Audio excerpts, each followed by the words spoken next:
Zaporizhia, we have to find something new that is different from everyone else. They came from Zimbabwe to Montreal. People just come to us on their vacations. There were several times when members of the British Parliament came to us as volunteers. And I really enjoy each of our projects. It's hard. It's super hard. Hello, everyone. The Volunteer About Volunteers is back in touch. And today, Nina from the city of Zaporizhia has joined us. Hello. Hello? How are you? It's all good. How was your trip? All right, quickly. But your traffic jams are quite heavy. Well, we will fix it. For people from Zaporizhia, this is very unusual. Well, we'll adapt. We'll do something nicer. Let's start with you introducing yourself. Tell us a bit about yourself, and then we'll chat. My name is Nina Yevtushenko, and I am the director of the charity fund DREAM. Well, since the beginning of the war, it so happened that the fund started operating, and we began doing good deeds. And was the foundation working before the war? No, I was in Western Ukraine at the beginning of the war, and then I spent a month in Europe. We waited 2 or 3 days. It ended up with me saying, "Okay, sorry, family, we are going back," because I went with my sister and nephew. The little one was 5 months old, and we waited there as long as we could for a safer time. But we realized that without family we cannot make it, and half of the family was under occupation, because I am from the Zaporizhia region, the city of Melitopol. So the family spent a month there under occupation. Then, when the first green corridor was opened, we managed to evacuate them, and that's it. They were in Zaporizhia, and we understood that we had to return because there were no other options. Well, what can you do if my work, which I was doing before, I don't know if I will ever return to it or not. Well, a little about the work before the war. Before the war, there are models, there are beauties. So I used to be one of those beauties. Do you get what do I mean by that? Why are you saying was? I'm not agree. No, like in terms of work. I mean by work. I participated in beauty contests in Ukraine. It happened by chance. In Zaporizhia. Then I was invited to Kyiv. From Kyiv, I went to represent Ukraine in Cambodia. And then it went on. The last competition was in Tanzania. I won it. And after that, work in Africa began. Before quarantine, before the war, we were creating content with a team from Zaporizhia, traveling to Africa, making content for them for hotels, Zanzibar, safaris. It was a very interesting period of time. Another life? Well, overall, I can't even describe how interesting it was, and the experience stayed with me for a lifetime. I spent some time abroad. Most of the time, of course, at home.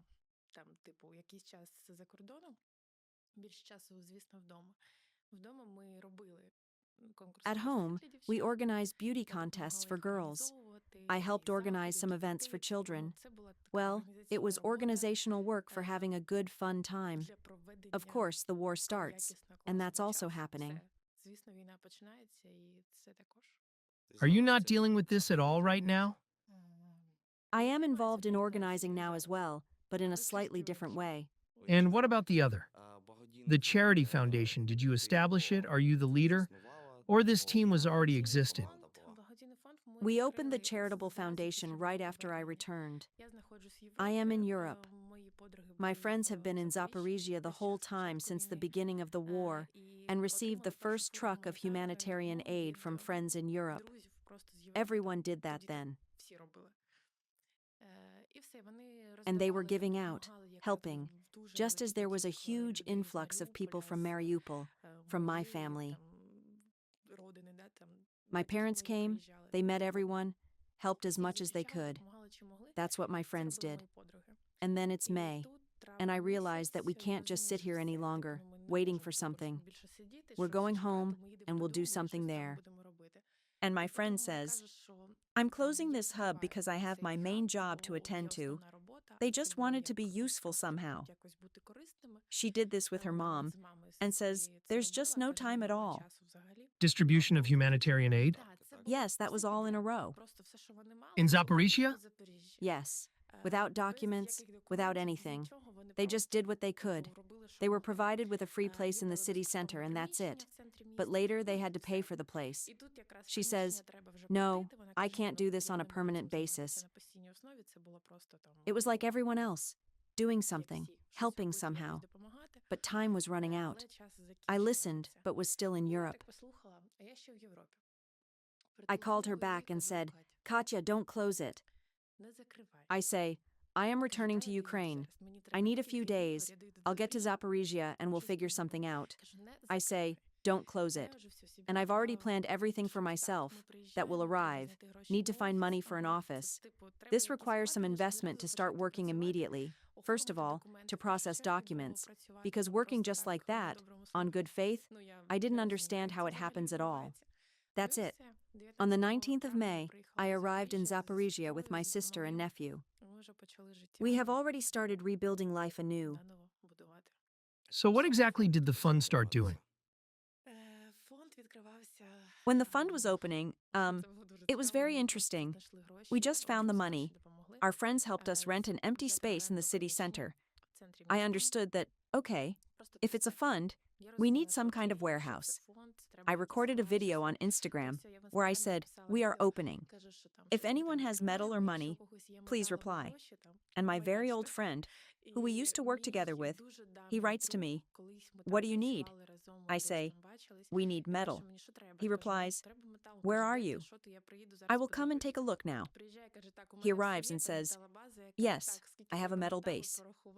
We calculated how much metal was needed, and we are already building some frames for assembling humanitarian aid, because the room was specific, like high and not very big, so we needed to organize the space somehow. We do all this completely for free. My friend's father welds these frames for us, and we get the metal for free. Other people are bringing us wood. The action begins. Everything started and happened very quickly, and we are opening. We made a very loud discovery in the sense that it was a celebration for children, with entertainers. These were big bears. It was the 4th month of the war, and there was such a surprise in the city, like cool, awesome, and everything.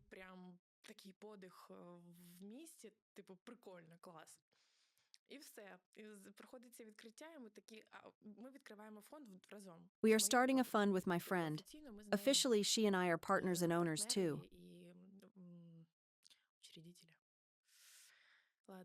Founders? The founders of the fund, right? So these discoveries are happening, and we sit looking at each other. Well, what are we going to do? So what? And she was born in Western Ukraine. And then her relatives and some acquaintances started. They saw on social media what's happening, that we started doing something here.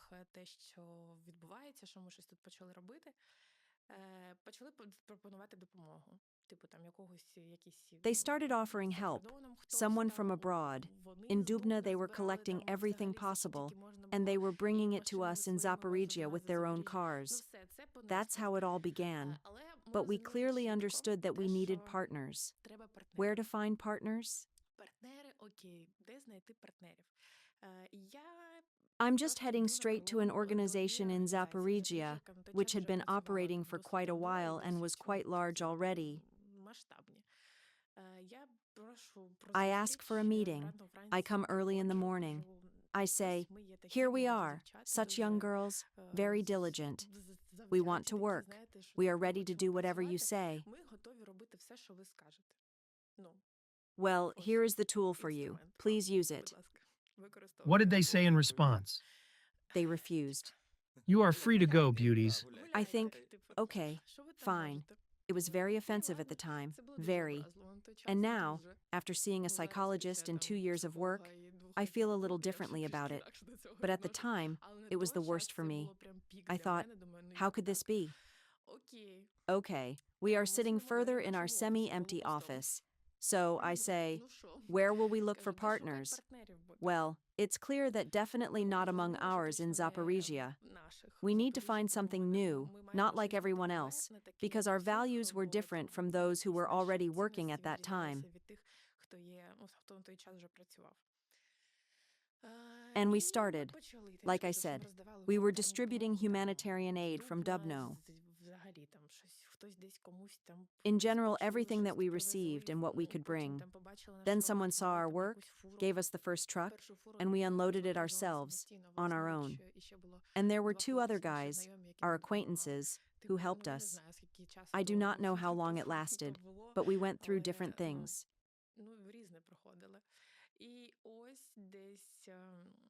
Around late August to September, a volunteer who was working with us and was very enthusiastic started helping us build everything.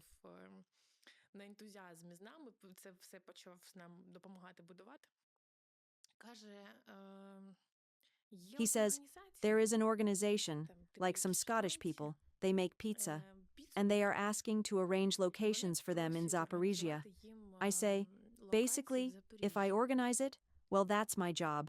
Like the only thing I can do is take photos and organize. Close bracket right brace. At that time, I understood that I had to agree. We did everything and organized everything from their stay at the hotel, made all the arrangements with everyone regarding everything up to the location, while they were simultaneously working with another organization in the city. And so it happened that this Scottish organization came to our city. Their location with another fund in Zaporizhia was not far from my home. I think, well, I'll go and see what is actually happening there, what they are doing, who they are. Because I organized something for someone, but how is it supposed to happen? And that's it. I saw some cars parked, they're preparing something, something else is coming to them. And I knew English from my trips and from that job in Tanzania. I started talking to them. Who are you? What are you? What do you need? And what are you doing here alone? Alone in Ukraine? Are you just wandering around here? I said, how come? Why did you come to a country where there is a war? What are you doing here at all? It ended with them having two people in line at that location, organized by another fund. This is a mobile pizza kitchen. It's not just a location, right? Yes, we'll soon get to how this actually happens. There are trucks with large windows that open on the side, and they also have built-in stoves.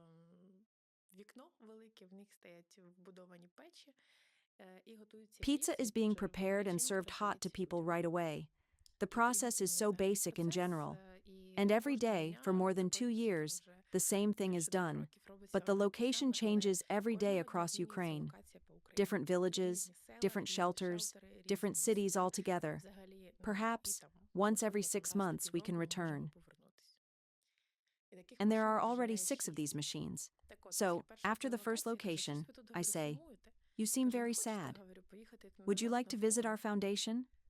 The office was located in the city center. They reply, yes, and what's there? I say, there are people who want to see you, actually a lot of them. He looked at me like, who am I and what do I want from him? I said, well, let's go.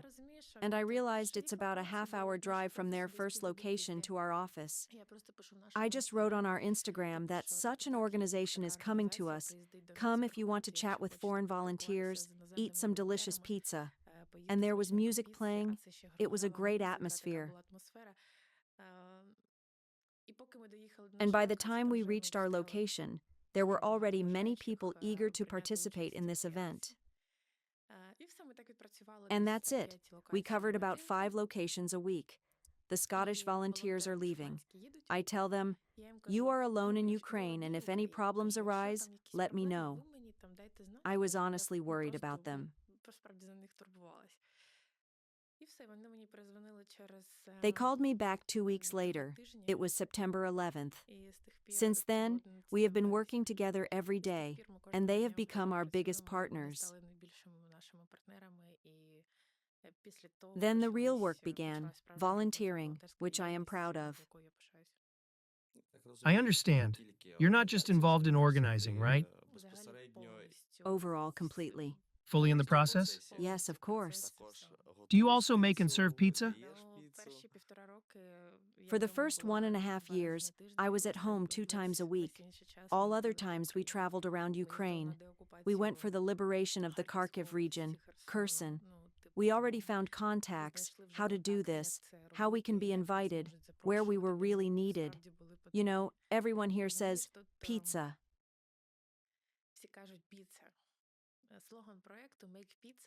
The project's slogan is, Make Pizza, No War. And I tell all our volunteers, friends, we don't have hungry people in Ukraine. It's not about feeding people, it's about mood, support.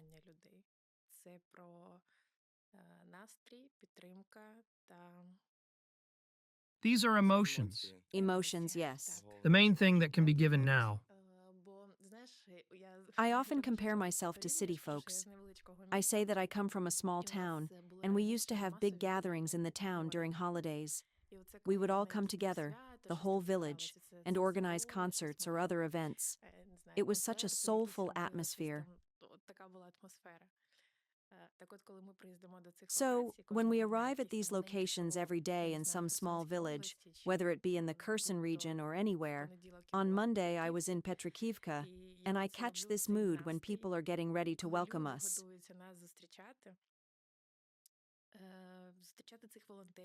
Meeting these volunteers, who are constantly changing. Over the past 2 years, I've seen more than 300 volunteers from all over the planet, from Zimbabwe to Montreal. People just come to us during their vacations. So, about this mood and this atmosphere that was happening, and about those children who desperately crave this attention, this communication. And I just reminded myself again why I've been in this project for over 2 years and why we still continue to do it, even when many people don't understand what it is. Right? Are you going to continue? Not stopping? No, although it is difficult sometimes. But as my partner on the other side said, I will be here as long as I feel needed. Sometimes, like all moms, there is burnout. I understand that I have done everything I can for this project. There is no more room to grow. Why? But on Monday, I realized that no, there is still more. Well, you know, every time it can go downhill, and then something or event, and you wake up again.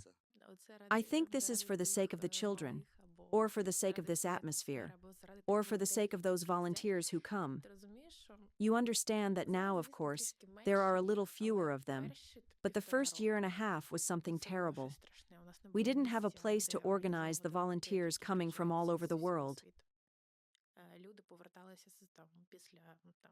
People returned after 6 months when they were volunteers with us. They left, worked, and came back on vacation to us again. Just to spend time like this with Ukrainians and work for them? Yes. It is very hard work, actually.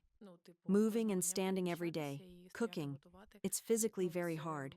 And I'm not even talking about the emotional turmoil. You know?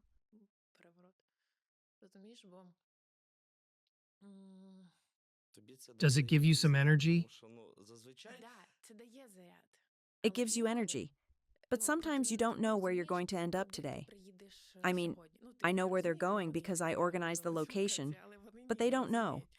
And once I had a location, I won't say where, but after that, I drove home and cried.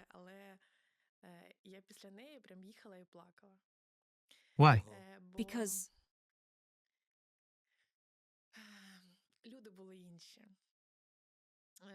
people were different.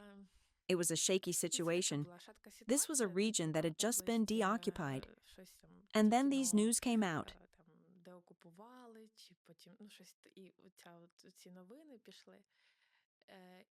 That day, I met a woman who had a different opinion about everything that was happening on the front line than I did. And I took it very painfully. Very. I'm telling you, I was going back and thinking, why are we doing this? For whom are we doing this? Does it make sense? Do I understand correctly you arrived and faced traitors? Yes. Okay. Thanks for the pizza. But we are waiting for our guys from Russia, right? Yes. As I said, I cried and calmed down. But I'm thinking, my God, How is this possible? Why is this happening in the world? That was a long time ago. Now I feel a little differently about it. But I felt so sorry for those volunteers who spent 3 days on the road for the sake of people, for the sake of Ukrainians, and for the sake of that support. They didn't understand what those women were saying, but they felt that energy and those vibrations, you know? Sometimes you arrive. I have a partner who travels to every location, and every day he writes to me, "Nina, there was such a cool location. Amazing. This kid." Here I understand that he is still enjoying himself, and as soon as he stops enjoying himself, he goes on vacation for a week. But it comes back again, because otherwise, without emotions and without this drive, we cannot continue this work. There will always be a good and a bad side. We understand this. This is quite an interesting experience. In our team, we say that pizza is a tool, not a meal. These are networking tools. Many organizations were met in this way, with whom we later worked. A lot of partners. I will say this. Different people come to us as volunteers.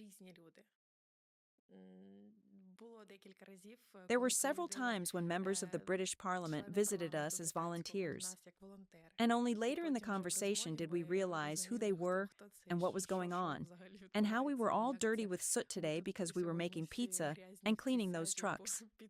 Well, you know, these are different people, and everyone has a different experience. And I'm pleased to participate in this because I understand why they come here. I need their support as a Ukrainian. I need the support of these volunteers. I think it's important for everyone else too. Yes, you have extensive experience communicating with foreign volunteers. The year 22 and the end of 24. Their attitude towards the war has generally changed. Do they see a purpose in coming?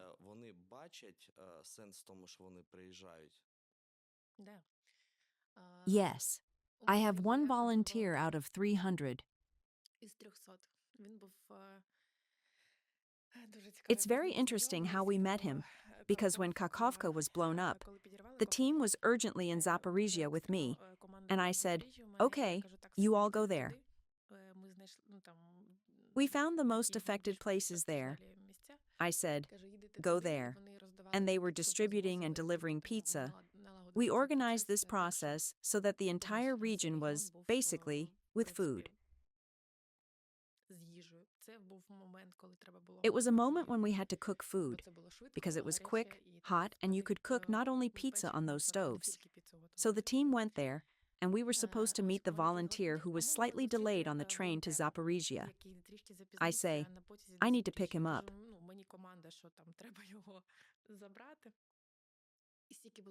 And there was so much work that day, because I was going to leave the next day. I'm picking up a volunteer at 8 in the morning, and he drove around the city with me. We drove for a very long time. And I realized around 3 in the afternoon that I hadn't even fed him. A British guy arrived. All I know is that his name is Paul, and that's it. He ran with me and did things, helped out. He did everything he saw because there was no time to talk or pay attention. Like I said, I didn't eat, and he didn't eat. I catch myself thinking, no, this is not very good. And in general, we collected aid around the city. In the morning, a vehicle left with him to be transferred to the Scottish team. But there were very big road problems, and that's it. He is returning to Zaporizhia again, and we had such an event, and he was with us in this event, and he saw who was working with whom, who was doing what. He saw it all from the inside. Later, I still delivered him to the team so he could make pizza, and then he returned to Zaporizhia, and he tells me, "I need to talk to you." I photographed my first visit here, what you do and how, because everyone is very interested. He says, "I posted this on my page, in the village, in my British place, on Facebook, and people collected £2,000 for your organization. Although I didn't ask for this at all. We were just doing our job." He says, "Give me the account number where to send this." Since then, probably every few months in a row, he comes once a month, brings us some humanitarian aid, vehicles, whatever he could find, money, anything. People who can continue to cooperate with us. Just yesterday, I received a message from him that he plans to drive to Ukraine with a car after the new year. This is your answer to how foreign volunteers behave.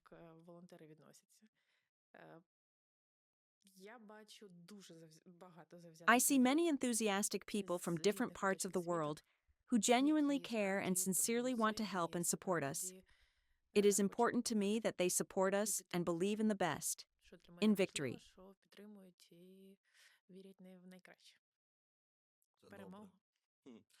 Are there any other projects besides this one? There are many projects. It was an unexpected moment. The pizza became our first step in great cooperation. After that, volunteers came who have their own organizations abroad. They started working with us. In the first year, it's hard to even remember the amount of food kits and blankets we distributed all over Ukraine. It wasn't just Zaporizhia. We traveled and distributed them to trucks. I'm telling you, I didn't have any at home at all. It has been a year working with this organization. Then, coincidentally, last year we met Coca-Cola and their charity project, Million Bottles for Ukrainians. And it became an addition to our project. And we started distributing together with the Red Cross Caritas. At that time, for me, it was something absolutely incredible. We are partners with the Red Cross, the charity fund Dream. Right now, I won't say how many people we have, because we will return to that topic later. But the amount of work done by giants like the Red Cross and us, a small foundation. And this year, we are working alone, the Red Cross and us. Because Coca-Cola chose us as the best from last year. And of course, I am proud of this. I am very pleased when they say, "How do you manage to do all this?" I manage it with the help of my mom and driver. Even when I say that our team is small. We might succeed because we are a small organization, but very promising. And when they ask how small it is, I say, "There's me." And in the first year, I distributed them all by myself. When the flow of humanitarian aid began, everything had to be done quickly. I record and distribute immediately. I have everything organized because there is a line of 200 people. And one day I realized that I couldn't do it anymore. My mom would come to our office after her main job and help sort things out. And one day I asked her, "Can you leave your job and come work with me?" My mom had worked in one organization for 30 years. She said, "Yes, I can." In a few days, she was already with us, and still she is my greatest assistant. Sometimes I can't keep up with her, but she has found herself here. She really loves everything we do, and only thanks to her, it still works with such force.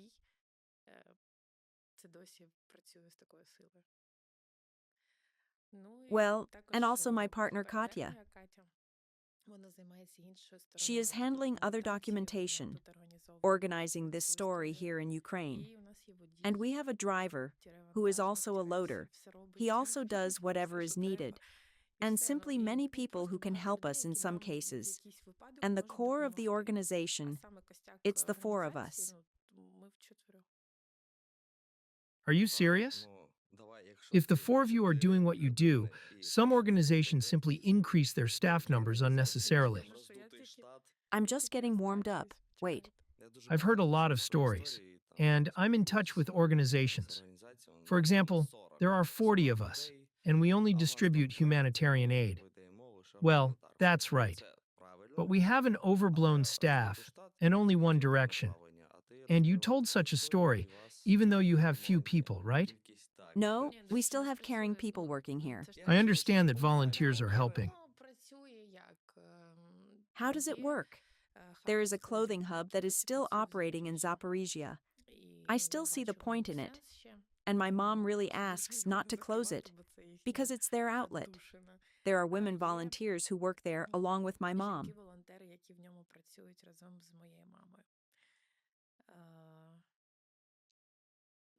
How did it happen? They are all internally displaced persons there. They got to know each other somehow. They need something to do. They join together and once a week they come to talk to people and distribute clothes, some humanitarian aid. Okay, that's their area of responsibility. This is the last year I've been organizing the work of the entire team and partners. Every day it's like a puzzle. Who's going where? Who's bringing what?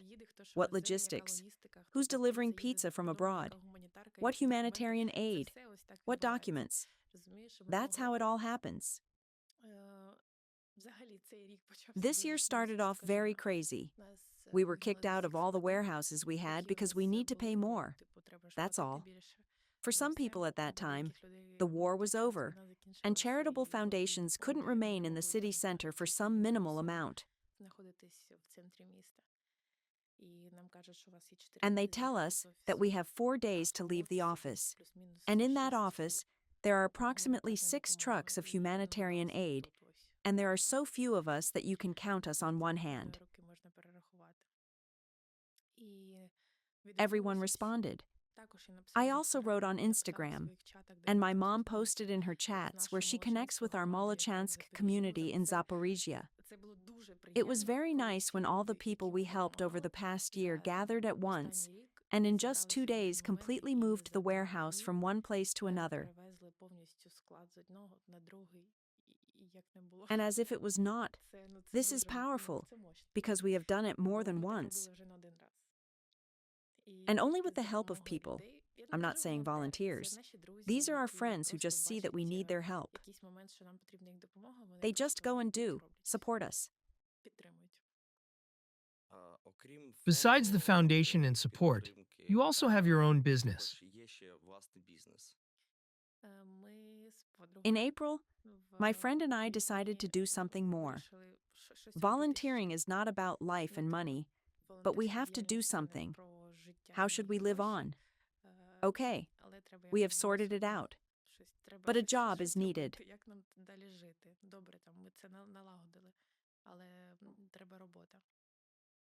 And friends who said, let's do something together. They saw how enthusiastic we were in volunteering and how well we organized everything there. They say, let's try some kind of business. We're ready to give money. And we were looking for a place for a small shop.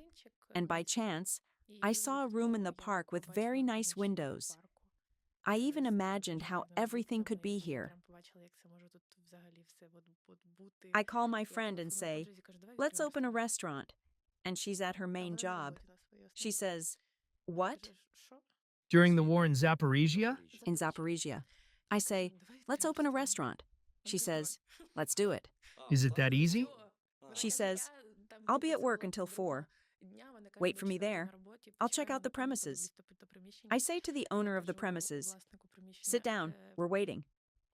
She comes to the place, looks around, and says, I'm satisfied. He asks me, how much time do we need to finish the renovation? I say, well, 2 or 3 months and we'll open. Well, everyone told us we're out of our minds. Everyone said, but at the end of June we opened. And what is the name? Name of Ukrainian cuisine restaurant Svoyi. City of Zaporizhia, Svoyi. In Zaporizhia, Svoyi. Make sure to come.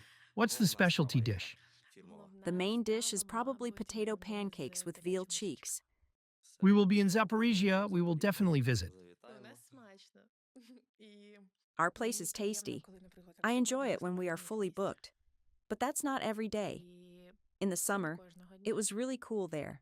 In the summer, without any ads, people came to us because they had worked with us before. They saw how we work.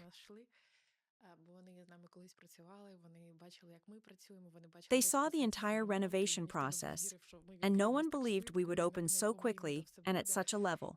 It was nice that we had a very large and very cool summer terrace. That's why summer is our winning season. And when winter started, it's a whole different story with these things. We went back in terms of advertising because we started working without ads.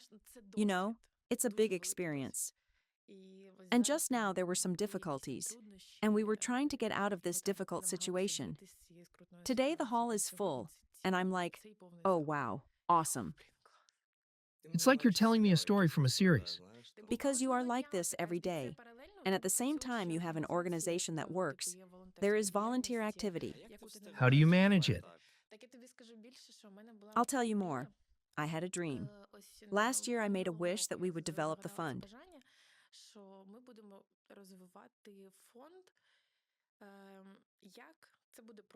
How? It will be a space. We have to create it. I want us to have it. And when we arrived very urgently at a small hub, because we just had to leave and there was no money, we rented the first thing we saw and that's it. I've been walking for a year, thinking about how I fought for one space. One, if you're interested. It was the lease of a large space, because otherwise, if you rent from a business, it's crazy money. And there was, of course, no money.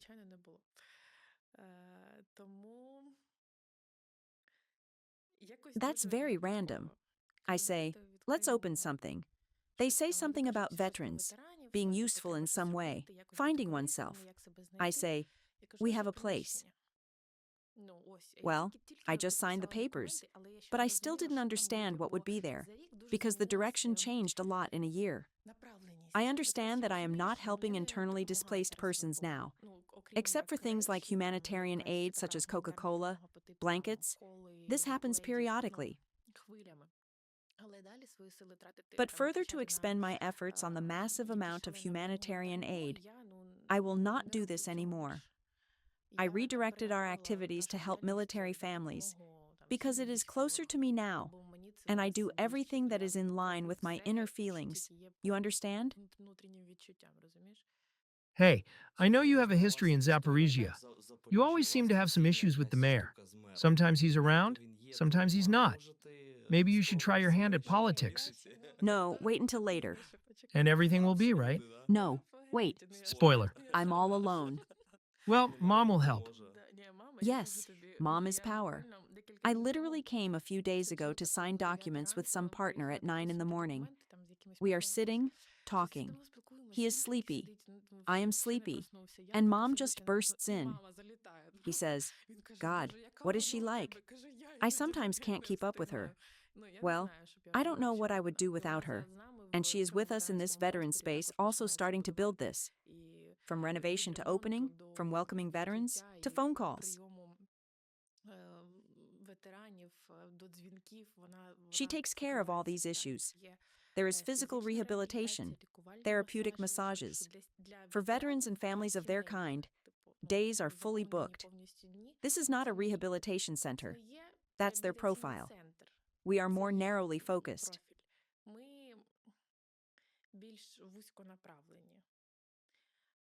For now. Your main feature is for now.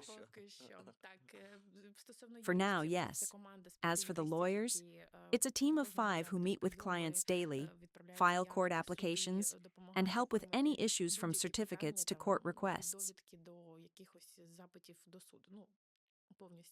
Translated completely in general, there is also a large group of veterans who have already fought, and for some reasons like injuries or something else, they are living a civilian life and are involved in patriotic education of children.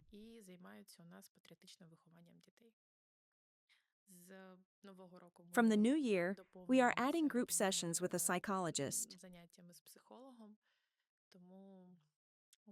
So now it will be interesting. Well, she is just starting to work on a larger scale. And the most interesting thing is that this is my first experience of working and partnering with such very strong people.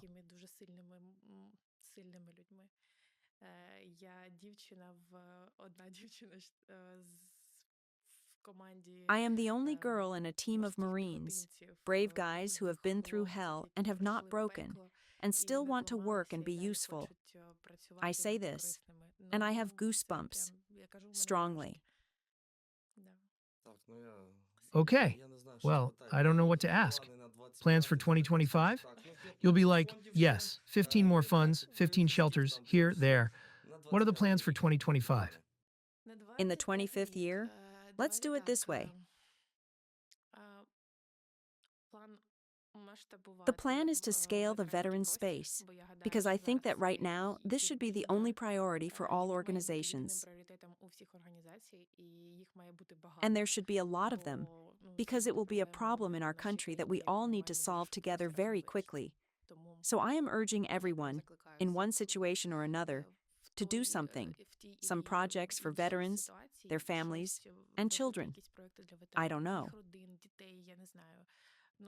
Well, this direction needs to be covered and prepared for. This is number one. Number two, regarding business. We really want to reach a new level and finally understand how this business works, because there are still many questions that are interesting, and we are learning about them. We want to gain experience.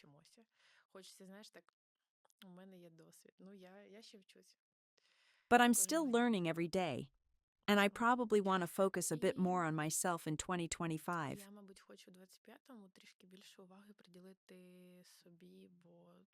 Oh, wow. Seems like it's time. Finally, I remembered myself. Yes, it seems like it's time. I didn't want to do the number of projects I did in 24. Yes, I only told you about those I remembered. In 24, I did 5 renovations, including a restaurant. You understand? It didn't happen without my involvement. It's not like the foreman did everything by himself. No, I know every detail of the renovation, even where each cable is laid. And if there are any issues in the restaurant now, for example, why we don't have light, I know where and what the problem might be. I know how everything is built here. And there was a similar project with the hospital, where we renovated a floor for children. It was in February 24th. You see, I've already forgotten. It was almost a year ago. Yes, it was a very busy year, and it was, of course, very physically demanding.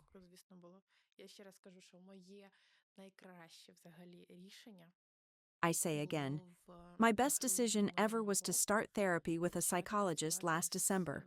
Only this helped me get through this year easily, and I enjoy every one of our projects.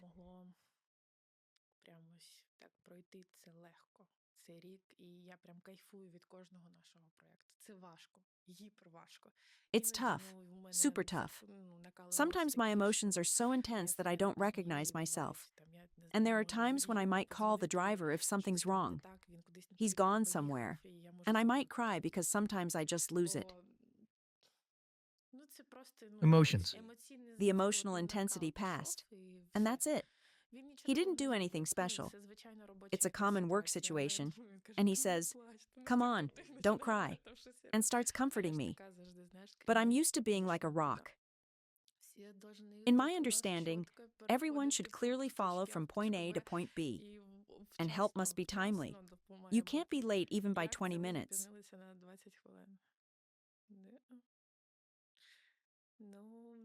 That's why I want to let go of some of this control, and we are starting to delegate because it's very important. Although a year ago, I couldn't do it. I thought it was just my problem, that I was doing everything by myself. Now, yes, I am still doing it myself, but it's a different level. Yes, I don't cook pizza that often now, but I have taken on more organizational matters. Now, none of the partners worry about any documents at all. You see, there are many such moments, and by the 25th, you want to delegate even more. Then there will be time for yourself, and it will be even better. I want to wish you to listen to yourself and pay more attention to yourself. I am learning. Because you do a lot. Thank you for that. Wishes for your 25th to all of us. Best wishes to all of us. You know, I'm the kind of person who enjoys every process, absolutely any. I have been driving for 10 hours already, so I am going to enjoy myself. And I wish everyone could feel this emotion. What you do should inspire you. Only with this attitude can you overcome any challenges and everything that this world has prepared for you.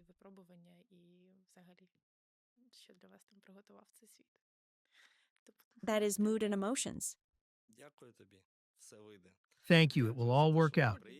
Thanks for coming. Awesome conversation. Such a vibey one. I liked it. Thank you very much for being with us. Subscribe, hit the bell, write a comment. We will definitely respond and stay in touch. Bye. Bye.